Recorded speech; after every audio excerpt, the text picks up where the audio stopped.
Yeah, DJ Chase, Downright Sports. Yeah. Tune in. And welcome to an all-new Downright Sports. I am your host, the Notorious Sports Critic, Brent Reid, back live with an all-new show. Last week's show had some technical issues. The show was, it was like something, my stuff wasn't working. All my equipment was working, so I had to basically forego. And Alex was like, why don't you do it on Wednesdays? I'm like, I can't. Like, I'm so regimented to do it Tuesdays. But anyway, if this is the first time you've ever heard the show or seen the show, it is a sports show for sports fans, and I am the sports fan. Let's book it, shall we? So, last week, news broke. It broke quick. The news was, Russell Wilson was going to be looking for work. He is the only person to hit the unemployment line to be getting paid a fat stack. Russell Wilson has learned what it's like to be a CEO of a company. Basically, you get fired or let go and you walk away with a nice piece of coin. Like a nice piece of coin. Like, he didn't just get fired. They gave him some money, like real money, like wiggle money, Anyway, Russell got cut. And he ended up early this week, he signed with the Pittsburgh Steelers. But he's not the only player to find work elsewhere. We also saw a bunch of players leave. So many players left. So many players found a home somewhere else somehow. Anyway, so the NFL, a bunch of changes happened. A bunch of moves made. People found new places to go. People had to a lot of people had to call some U-Haul trucks this past week. Where did some people go? I'm glad you're asked. Shall we? Let's get into it. So, Russell is going to Pittsburgh. I'm going to touch on that. Derrick Henry is leaving Tennessee and is heading to Baltimore. So, if you're a Baltimore Ravens fan, woo-ha, your expectations are really high. And let's see how it goes. Derrick Henry, without a doubt, is one of the best three running backs in the league. He is head and shoulders one of the most consistent running backs, but Derrick Henry is also 30 years old.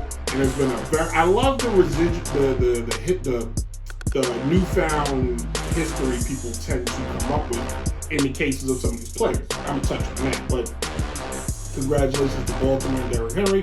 Wish them all the best. Then, Kirk Cousins.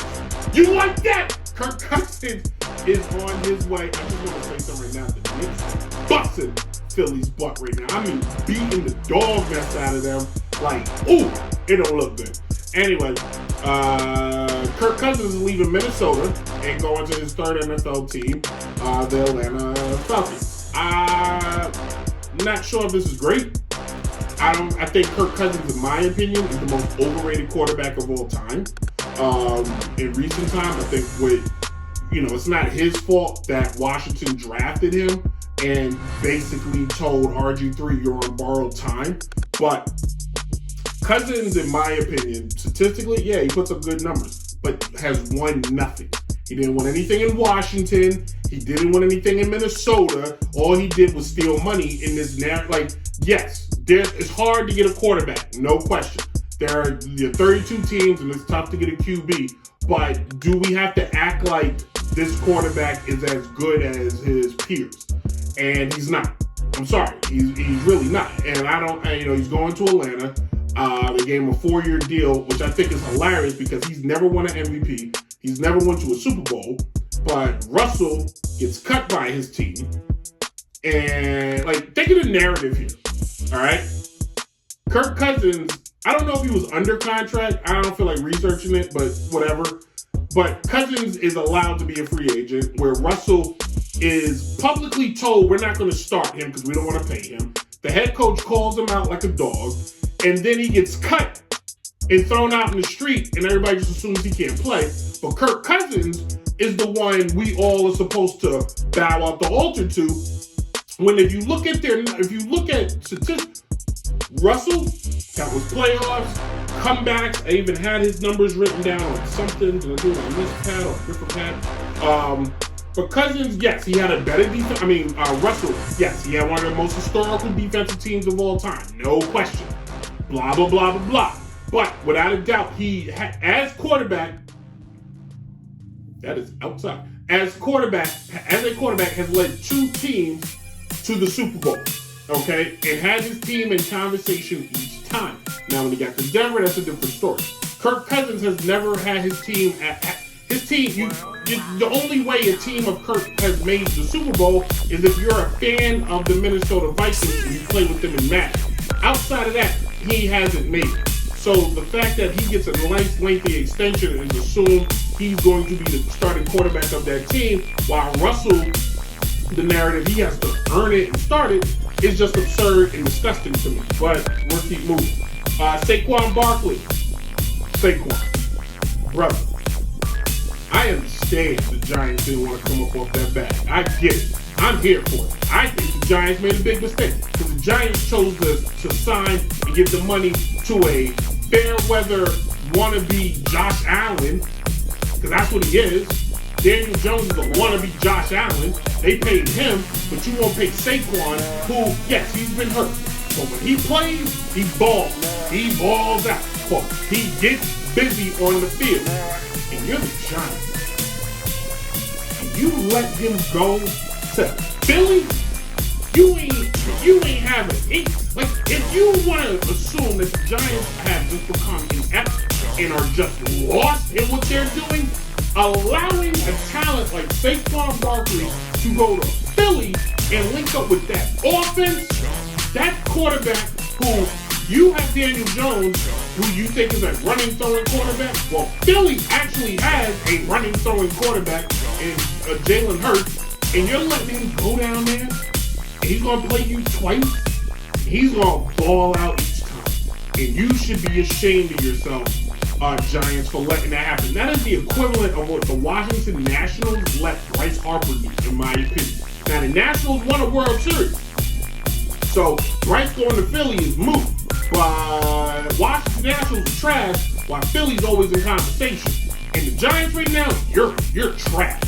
You don't have. My mother's dog is with her. She's on the cruise. And outside the door and squeeze Victoria. This is comedy. Anyway, you Giants have, like, you could have signed him and traded him, or given him something. When he signed for with Philly, you couldn't pay that. What are you giving that? What does the Giants have that is better? What do the Giants have that comes even remotely close? The answer is nothing. Zero zilch.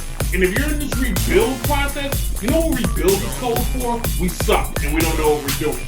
You never, even when New England lost Tom Brady, you never heard the word rebuild. They were trying to win. All right? Teams that are trying to win don't use the word rebuild.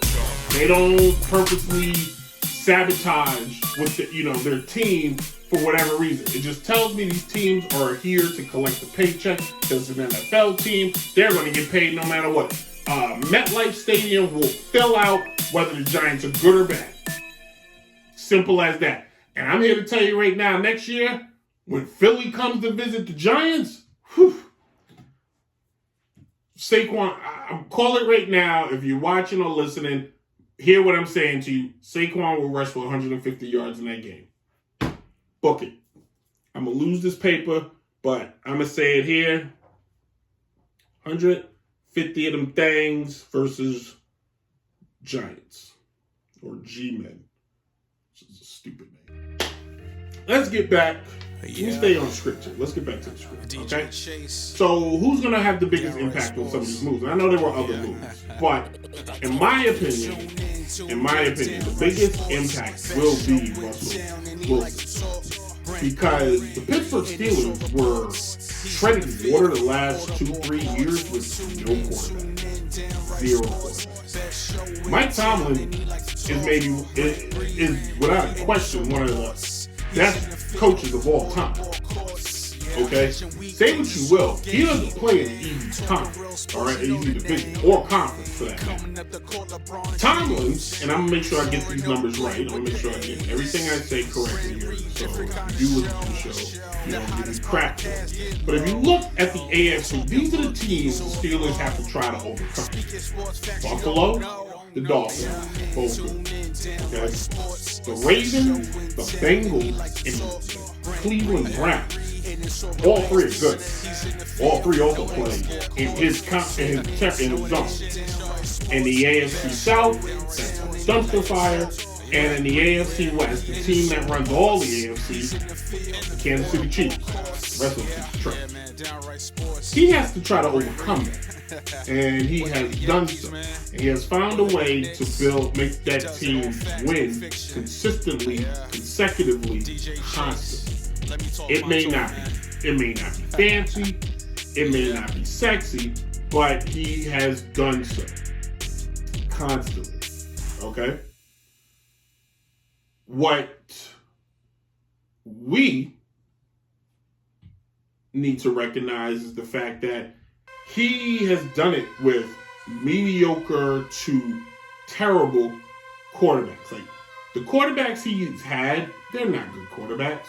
If you think Pickett or Peckett or Plunkett, whatever the hell his name is, if you think that guy is any good, you, sir, are delusional. Or you, ma'am, are delusional. Because the quarterbacks he has had are bad. I don't even know. Like, there's been some quarterbacks out there I've said, I don't know why the Steelers haven't gone for them. Like, why have the Steelers made a play for those guys? Why have the Steelers said, we need that? And some of those, and like, I felt like those quarterbacks the Steelers had was so bad. Like, you telling me that Kaepernick, Cam, there's some other guys out there. Like, I can't go down the list, but there's been a ton of guys I felt like, just give them a shot. Like, they can't do any worse than what the heck you got now. But they did it. Russell is competent enough in the good system where he can throw. Okay? Last year, he didn't have a bad year. All right? Give me a second. Let me find these numbers.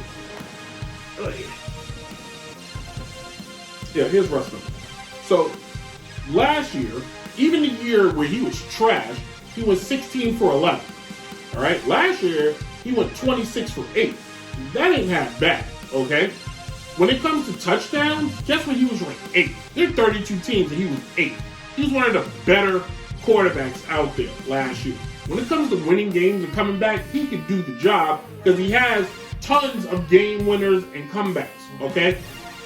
The problem in Denver was not Russell. Okay, let me rephrase that. Let me back up a second. Let me back up. Because I'll go on a tangent and forget what my original thought was before I did the show. What? It's, oh no. It means a lot. There. The chair is a lot. Alright. Here's what happened with Russell. He got treatment that so many players wish they could have gotten. We don't know, because it's never been advertised, never been broadcasted, but we have no idea if Tom Brady, Peyton Manning, Patrick Mahomes, any other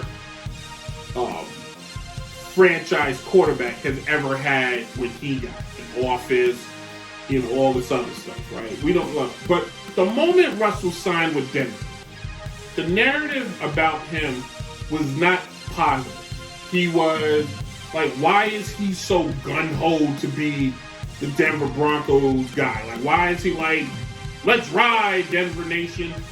All people saw was the recording of the commercial or the promo he was shooting. Every player in the NFL or any sport shoots that. But he looks crazy because all you see is a green screen behind him and him looking crazy. We still haven't seen the finished product of what that was, okay? Go with me in this. He gets criticized because he has a parking spot. You telling me Tom Brady didn't have a parking spot? You telling me Tom Brady got to park in the same place that the 56th guy in the roster got to park? It was Parker? You telling me that's the case? You telling me Peyton Manning, who we're told had his own film room, which is quote unquote an office, for him to study game tape. Like, think about the narratives that they were painting. Russell, he's all Mr. Team and Mr. Positivity, and he speaks good. Why? Where Peyton Manning, he's studying, he's in the office, he's yelling at the team, he's rah, rah, rah. Tom Brady never sleeps, always quarterback. There are players in the NFL that literally have gotten in trouble for things that would be criminal for any other human being on the planet. Those players give him a second chance. Where Russ, because his attitude was too positive. This is the painting that is being depicted of him when he first got to Denver. Because his attitude was too positive, because he doesn't smoke weed, because he's not wearing 1,000 chains, because he preaches abstinence. He's a weirdo. Tim Tebow is a saint. Russell Wilson got painted with every black guy gets painted with that is considered intelligent or clean. He got deemed corny. So corny, his own team probably didn't like him.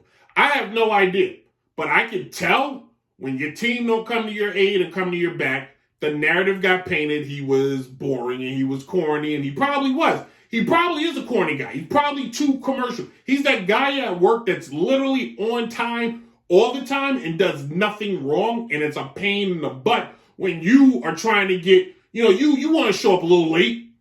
You want to go out and get a little busy, and you got this guy. Let me be clear. If Russell was anything else, what would the conversation be? Where's the balance? What do we want? What are we looking for? I don't know. But I'm going to tell you here, I'm going to tell you now. If the Steelers can make the playoffs with the trash quarterbacks they had, shoot. Who's to say they can't win the Super Bowl with Russell as their quarterback? If you never heard the show before, or you want to hear the show, download it on Apple, Spotify, and Google Play. Download the DJ Chase Radio app right now, and you can listen to the show there almost anytime, any place. Also, subscribe on YouTube. There are best of clips from the entire show. Is knocked down to 10 minutes for an hour show. You don't get the music, y'all. Downright Sports. Y'all like the fourth? Yeah.